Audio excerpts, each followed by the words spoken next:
Welcome to this peaceful journey. This time, we're going to Paris. You can keep your eyes open and follow the gentle visuals. Or simply close your eyes and let my voice carry you far away. To a city filled with art, light, stories, and the scent of fresh pastries. Let this be your escape from noise, from pressure, from today. Now, take a slow, deep breath. Picture yourself standing by the Seine at sunrise. Ancient stone bridges glowing in the light.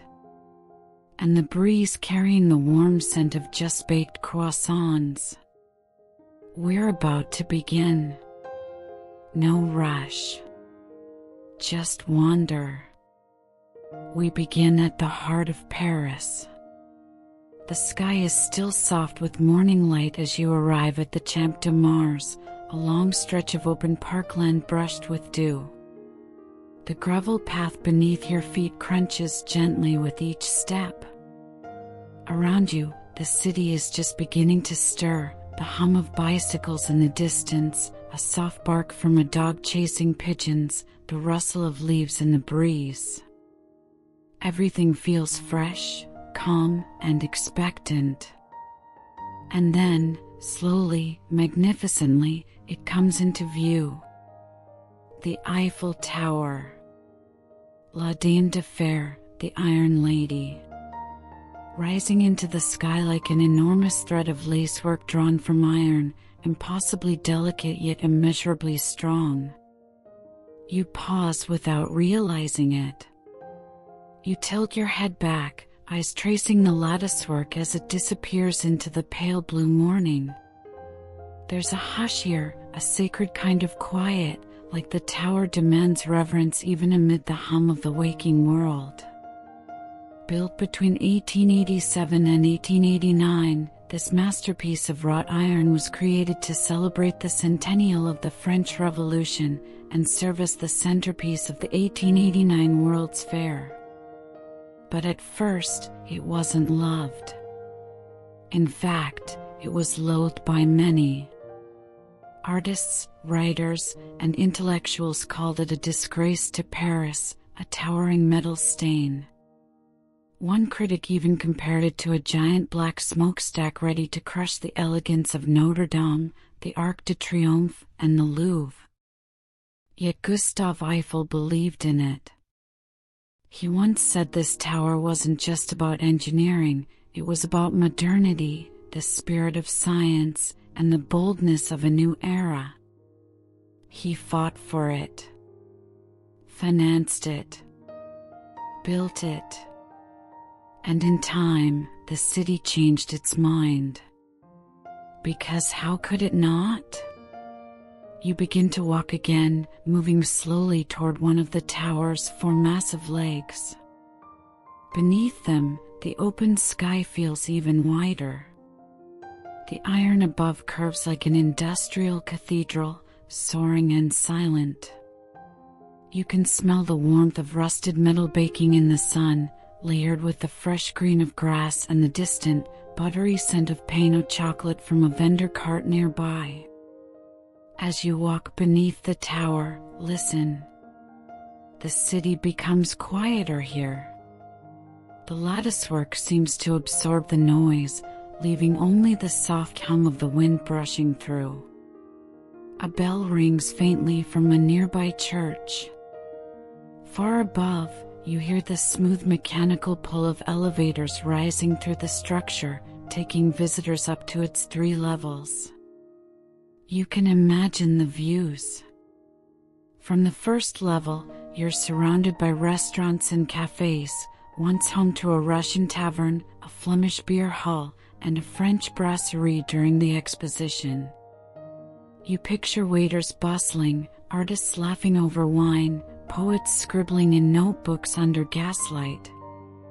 Climb higher, to the 2nd floor, and you'll find Le Jules Verne, a gourmet restaurant once run by the Michelin-starred Alain Ducasse. Diners here don't just eat, they float among the rooftops of Paris, surrounded by glass and sky. And at the very top, 276 meters high, the highest observation deck in the European Union, is where the world feels suspended. Gustav Eiffel built a private apartment up there, filled it with warm wood furniture, and invited inventors like Thomas Edison to visit. In fact, Edison once gave Eiffel a phonograph as a gift and wrote in the guest book, "To the brave builder of so gigantic and original a specimen of modern engineering." You imagine Eiffel up there still, sipping coffee, taking barometric readings, watching the clouds move like ships. The tower itself wasn't just a monument, it became a tool for science and war. During World War I, French soldiers used its radio equipment to intercept German transmissions, helping win the Battle of the Marne. Later, it broadcast astronomical time, hosted television experiments, and even became the site of cosmic ray discovery. And yet, despite all that, right now, beneath her, everything feels still. The metal hums softly in the breeze. A child's laughter floats across the grass. Pigeons flutter and settle near your feet. The sun is higher now, casting long shadows from the beams above. You reach out, touch the cool iron, rough but steady, a skin of history. This place isn't just beautiful. It's defiant. It's human. It's Paris.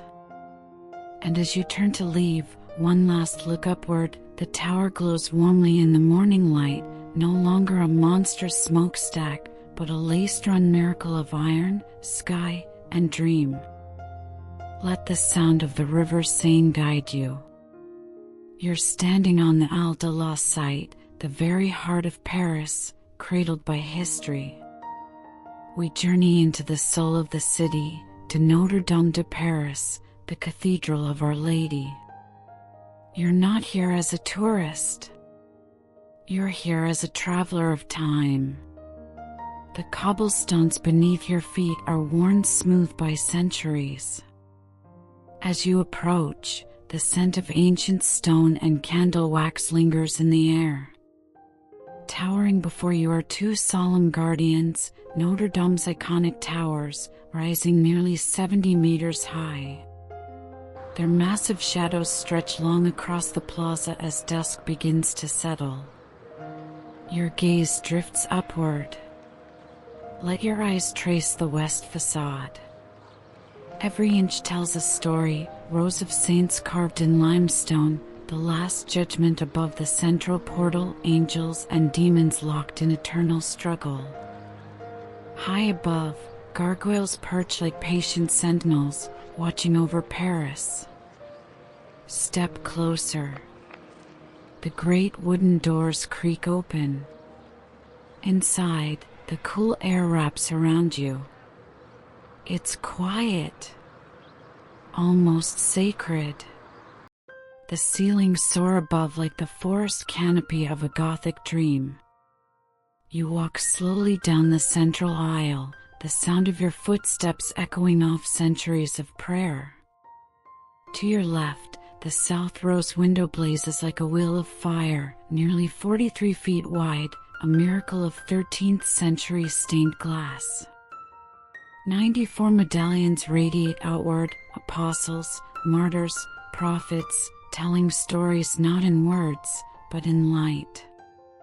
Even now, after war and revolution, after fire, after restoration, this window survives.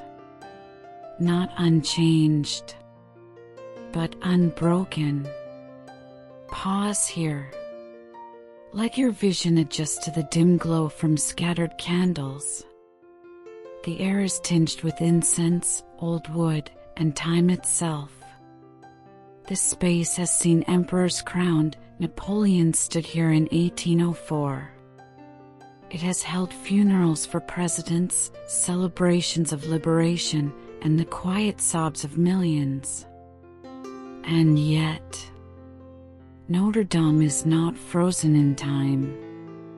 You walk now to the transept. Look up, the new spire gleams above, rebuilt after the fire of 2019, a phoenix of wood and copper rising from ash.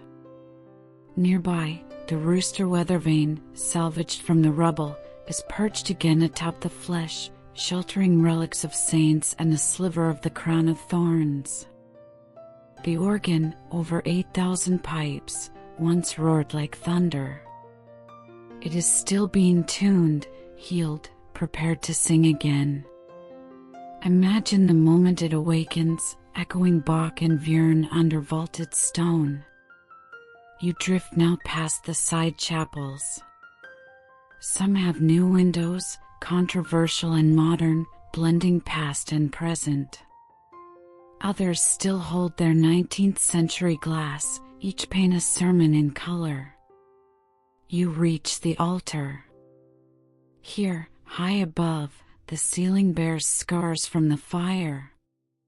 But below, everything has been lovingly restored. The scent of fresh wood mingles with centuries-old limestone.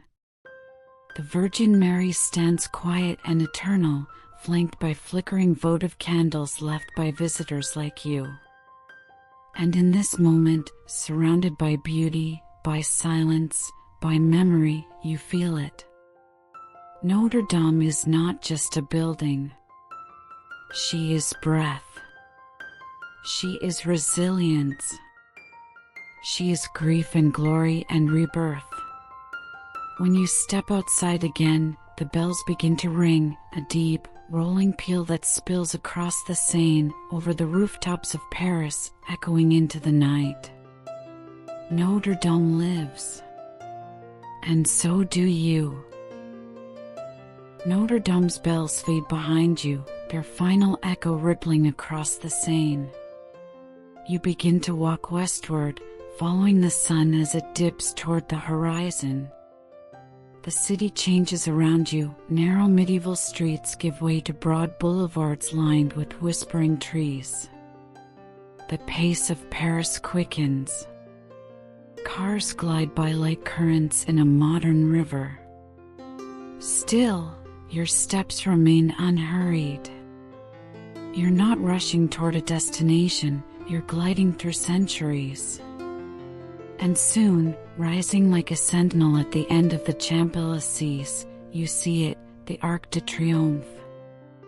This is no ordinary monument. It is a symbol of national pride, honoring those who fought and died for France during the French Revolutionary and Napoleonic Wars. Its walls bear the names of generals, battles, and the silent echoes of courage. Beneath its arch lies the tomb of the unknown soldier, a flame burning for all who were lost and never named. It rises before you, monumental and solemn. 50 meters of carved stone reaching into the Parisian sky.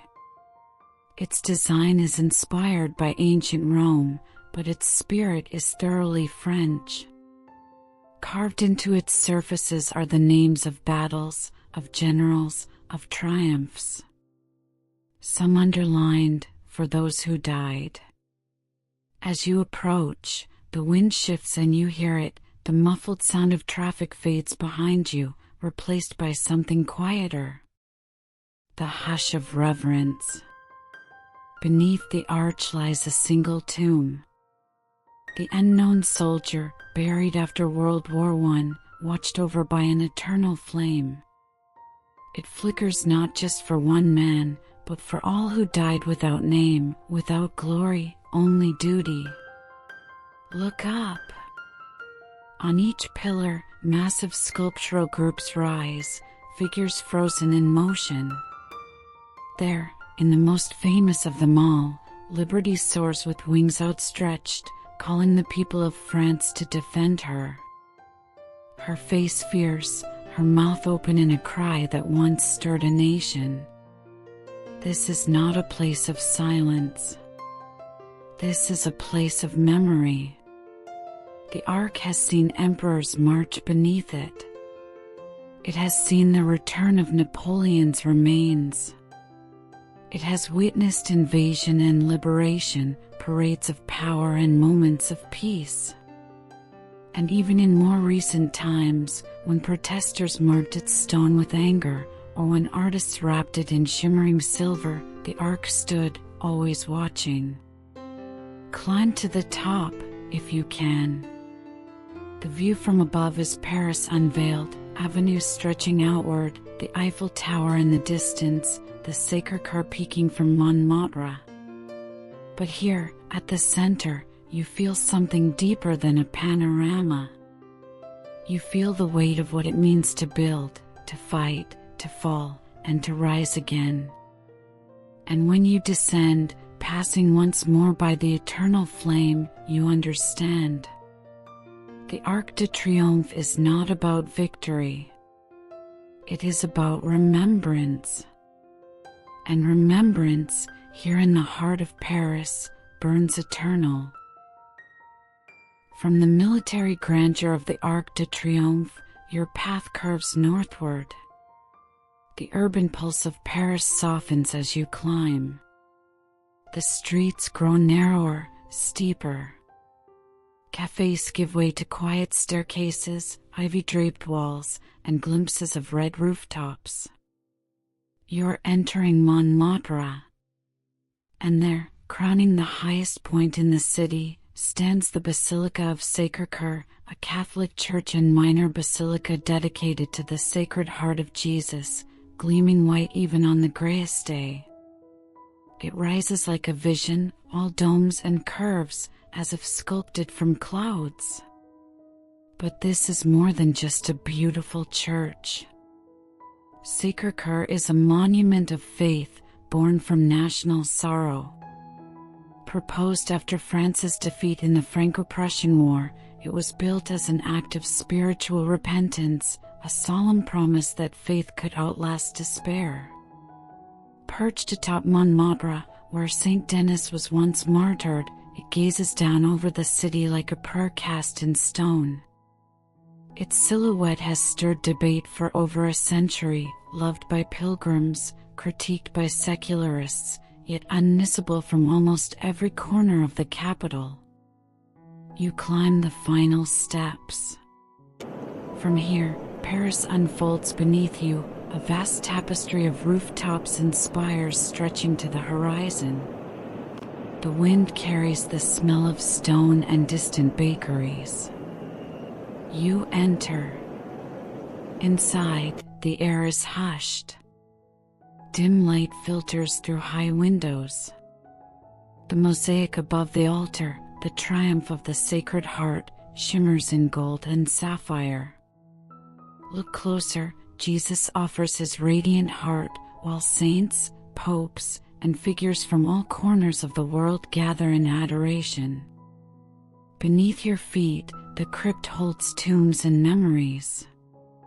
Above you, the great Savoyard bell, one of the heaviest in the world, hangs in stillness, waiting to ring for moments that shake a nation. Sacré-Cœur has watched over Paris through wars, protests, and peace. It has been a place of ceaseless prayer since 1885. Let it watch over you, too, just for this moment. Then, step outside into the open sky, and begin your descent back into the heartbeat of the city. You leave the heights of Montmartre behind, winding your way down through sloping cobblestone streets, past shuttered windows and cafes clinking with morning cups. The domes of Sacré-Cœur slowly vanish behind you, blurred by mist and memory. The air here is different, thicker with city scent, touched by pastry and pavement. Paris resumes its rhythm beneath your feet. You cross the Seine again, its surface dappled with light and movement, past bouquinists selling yellowed novels and vintage postcards. Southward still, past the hum of Saint-Germain, where philosophy once mingled with cigarette smoke, until the noise quiets, the buildings soften, and the green begins. Welcome to the Jardin du Luxembourg, one of Paris's most beloved public gardens, created in 1612 by Queen Marie de' Medici as part of her grand vision for a Florentine-inspired palace and park. Today, it is 23 hectares of living history where French formality meets gentle escape. Here, time unfolds differently. Commissioned in 1612 by Queen Marie de' Medici, widow, regent, and Italian in exile, the garden was her ode to Florence, a place where she could summon the elegance of home amidst French stone. She had the Luxembourg Palace built at its center, a stately echo of the Pitti Palace, now home to the French Senate. But it's the garden she conjured around it that still captures hearts, 23 hectares of Paris at peace. You enter along a gravel path, your footsteps softened by dust and age.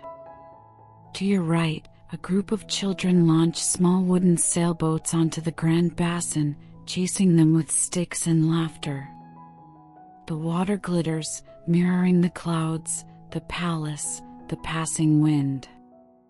Beneath your hand, the balustrade is cool and smooth, worn by centuries of idle palms.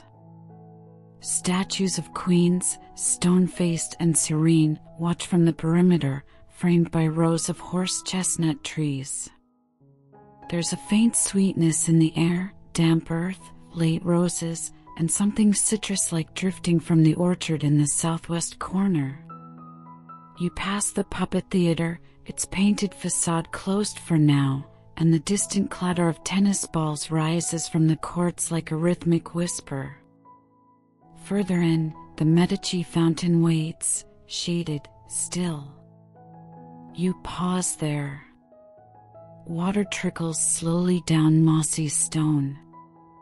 Polyphemus, carved in muscular tension, peers from the grotto at Assis and Galatea, caught forever in the moment before heartbreak. Pigeons bathe in the fountain's basin. Leaves fall silently into the water, spinning like forgotten letters. You move again. An old man reads Balzac beneath a linden tree. Two lovers share a tart from a paper bag. Nearby, someone plays a waltz on a weathered accordion, the melody thin but tender, carried off on the breeze. Chairs shift softly on the gravel. A dog naps in a patch of sun. There is no rush here. No spectacle. Only presence. And in that stillness, in the filtered light, the worn green benches, the ordinary grace of an afternoon well spent, you feel it, the quiet power of a city that knows how to rest. Take a seat. Let the moment hold you. You get up and walk. As you walk, the city gently awakens around you. A quiet hum of Parisian life pulses in the air, the distant clinking of porcelain cups from a nearby cafe, the low murmur of a street musician warming up his violin. Each step brings you closer to the Seine River. You cross a quaint stone bridge, the water below sparkles under the early light, mirroring the soft hues of dawn. Take a moment to breathe in the cool air, tinged with the scent of river mist and ancient stone. Soon, the outline of a grand structure begins to emerge through the trees. You pass beneath the Arc de Triomphe du Carrousel, a smaller arch adorned with sculptures echoing Roman triumphs. Just beyond it, you see it, the Louvre. Its architecture rises with solemn majesty, a fusion of Renaissance grandeur and regal precision. The palace walls stretch wide, adorned with ornate columns, statues, and high windows that have witnessed centuries of history. At the center of the courtyard gleams a glass pyramid, perfectly symmetrical. It reflects the sky like a portal to another world. Pause here. Let your eyes trace the clean angles of glass and the strong lines of the museum's stone facade behind it. Listen, in this still moment, you might hear the faint echo of footsteps past, of whispers through galleries, of stories unfolding behind closed doors. You take a few slow steps across the smooth courtyard stones, approaching the glass pyramid. The closer you get, the more the reflections shift, the Louvre Palace behind you, the clouds above, and your own silhouette, ghost-like, walking toward history. The air is cooler inside. You descend the escalator beneath the pyramid, and the world above fades away into a hush. The polished stone beneath your feet gleams under soft lights, and the hum of quiet footsteps surrounds you. Tourists drift by, some whispering in awe, others just soaking in the quiet. You walk through the grand lobby, high ceilings, wide marble halls, and signs pointing to Denon, Sully, and Richelieu, the museum's three wings. You follow the gentle curve of the crowd toward the Denon wing. As you enter, the hallway stretches endlessly before you, lined with regal red walls and golden frames. These are the French masterworks, Delacroix, David, Géricault. The paintings are massive, almost too large to take in all at once. You pause in front of Liberty leading the people. Her bare breast, her raised flag, the chaos behind her, it's not just a painting, it's a revolution caught mid-breath. You move on, winding deeper into the Louvre. The crowd thickens ahead, and you know why. You're nearing the museum's most famous resident. And there she is. The Mona Lisa. She's smaller than you expect. Tucked behind bulletproof glass, surrounded by people, she sits alone, her eyes calm, distant, amused. Everyone leans in, phones up, trying to capture something they'll never quite get. But you don't rush. You take your time. You meet her gaze. And for a strange moment, it feels like she's looking directly at you, like she knows something you don't. Leaving the crowd, you wander into quieter corridors, ancient sculptures, Roman busts, Egyptian sarcophagi. The air grows stiller here, heavier. Some halls echo with your steps, others absorb them entirely, like time has stopped. You pass the winged Victory of Samothrace, her arms missing, her wings swept back. She stands poised at the prow of a stone ship. Windless, weightless, she still somehow moves. You can almost hear the ocean she once commanded. Eventually, you find yourself in a gallery bathed in sunlight, the windows framing the Seine like a moving painting. You lean on the windowsill. Outside, Paris continues. But in here, you're suspended in something quieter, deeper. You've just walked through centuries in a single hour. Leaving the Louvre behind, you step back into the soft Parisian daylight. The air is crisp, scented faintly with river breeze and distant roasted chestnuts. You cross the Seine via the Passerelle Leopold Sédar Senghor, a footbridge suspended like a ribbon across the water. Below, boats glide lazily, slicing through reflections of Haussmannian facades and willow trees bending toward the current. Just across the river, a monumental clock greets you from the facade of a grand building, the Musée d'Orsay.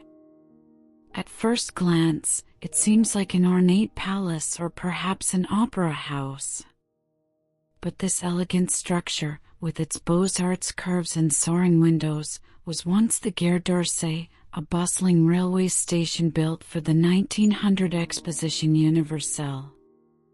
Today, it houses one of the most magnificent collections of art in the world, focusing on French masterpieces from 1848 to 1914.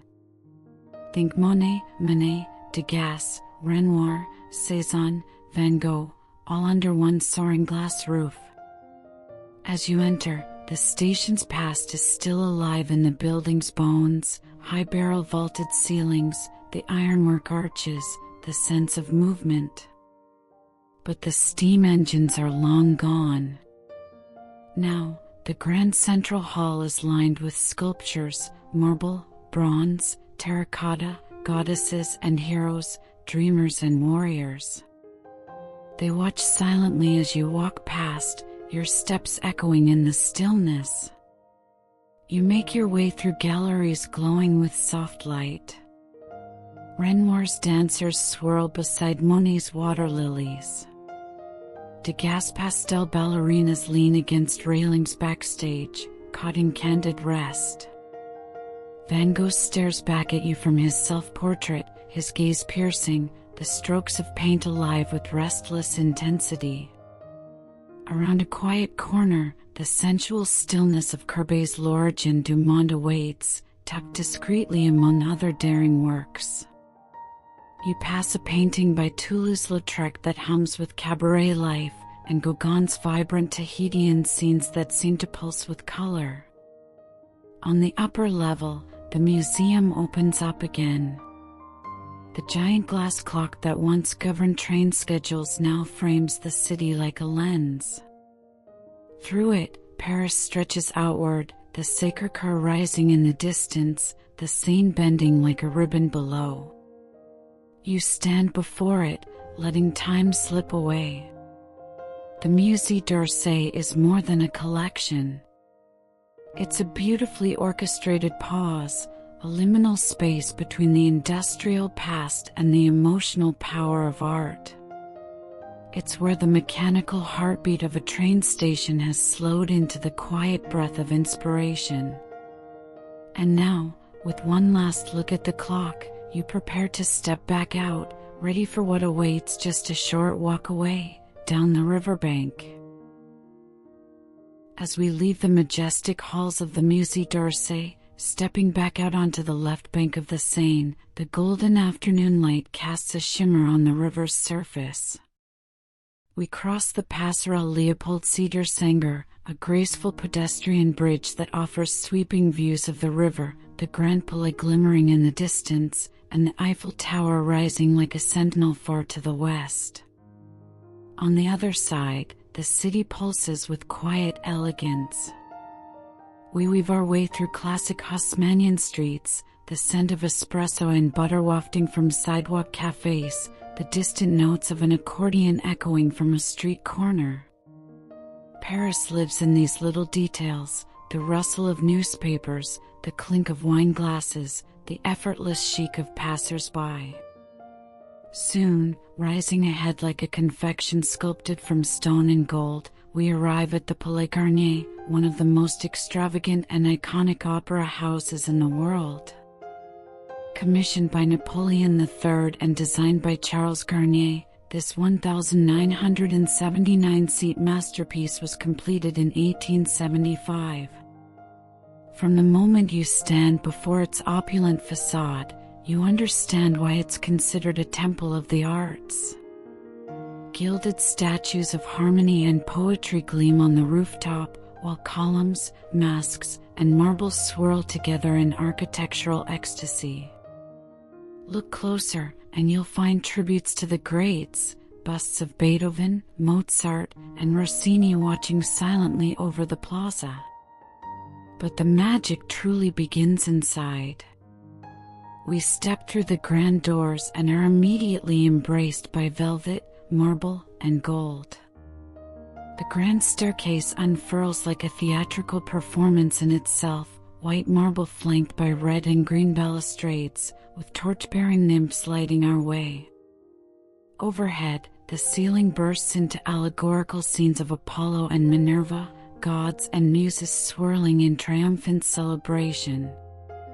We climb slowly, feeling like characters in some 19th century novel, and enter the grand foyer, a dazzling gallery designed as a gathering place for Parisian high society. Its mirrored walls, golden statues, and endless chandeliers echo with the laughter and whispers of centuries past. And then, the auditorium. It glows in crimson and gold, every surface rich with detail. High above, a massive chandelier, 7 tons of bronze and crystal, hangs beneath a dreamlike ceiling painted by Marc Chagall. Opera scenes and musical legends swirl in bold colors, giving the impression of floating in a cloud of music and memory. Here, beneath this luminous sky, the phantom once watched in silence. Even if you're not here to see a ballet or a performance, just being in this space is enough. You can almost hear the overture beginning, the rustle of silk gowns, the hush before the curtain rises. You enter the auditorium, and the world immediately softens. A warm hush wraps around you like velvet. The scent of polished wood, old dust, and faded perfume rises gently in the air, the scent of time itself, layered with centuries of applause and anticipation. Underfoot, the thick carpet absorbs your steps. Each footfall feels hushed and reverent. As you glide between rows of deep crimson seats, your fingertips brush against the plush velvet, soft, rich, almost too luxurious to be real. You sink slightly as you sit, cocooned in silence, like sinking into a lullaby. Now tilt your head up, and there it is, Marc Chagall's ceiling. A surreal sky bursts to life above you. Painted figures twirl in luminous greens, golds, blues, and fiery reds, dancers, musicians, operatic characters suspended in dreamlike motion. You almost feel them swaying above you, as if the ceiling is breathing in rhythm with the music of forgotten performances. And then, the chandelier. 7 tons of glimmering crystal, suspended like a galaxy of stars. Its prisms catch the dim theater light and throw tiny glints across your face. It smells faintly of heated brass and history. If you close your eyes, you can hear the faint clinking of the crystals in the quiet, like an orchestra tuning just beneath the threshold of silence. All around you, the balconies curve like golden waves, trimmed with cherubs and garlands carved in wood and coated in leafed gold. The scent of aging upholstery and warm stage lights mingles with a faint trace of wax, the kind used to polish every surface until it gleams under footlights. You can almost taste the old world, thick, romantic, a little decadent. The kind of place where champagne is sipped behind fans, where gasps echo from behind opera glasses, and where ghosts, perhaps, still know their cues. Every detail is designed to overwhelm, seduce, and mesmerize. And yet, a silence lingers. Not emptiness, but presence, the lingering energy of 1,000 performances, each still echoing faintly in the heavy air. As the golden glow of the auditorium fades behind you, we slip quietly back into the cool Paris air, a little dazzled, a little haunted, and move onward, where more wonders await. Leaving the gilded splendor of the Palais Garnier behind, we follow the curve of the Seine once more, letting the cool breeze guide us eastward. The city quiets a little here, less traffic, more stone underfoot, more echoes in the air. Paris begins to feel older as we walk, more solemn, as though the past is folding in closer with every step. And soon, a silhouette begins to rise between the trees and rooftops, tall, narrow, crowned with a spire. It doesn't boast like the Louvre or shimmer like the Eiffel, it beckons. This is Sainte-Chapelle. Now tucked within the courtyard of the Palais de Justice, This Gothic treasure was once the spiritual heart of a royal palace. It was built not to impress but to enshrine the sacred crown of thorns brought back from the Crusades by King Louis IX. This isn't just architecture, it's a reliquary made of stone and light. From the outside, Sainte-Chapelle is easy to miss if you aren't looking closely. Nestled within the complex of the Palais de Justice, its facade rises in narrow, elegant lines, a vertical burst of Gothic architecture adorned with delicate stone tracery and spired pinnacles that seem to reach for heaven. The exterior is richly carved, with statues of apostles standing sentinel above the door, their faces worn smooth by centuries of wind and rain. A slender rose window crowns the entrance, like a celestial eye watching over the city.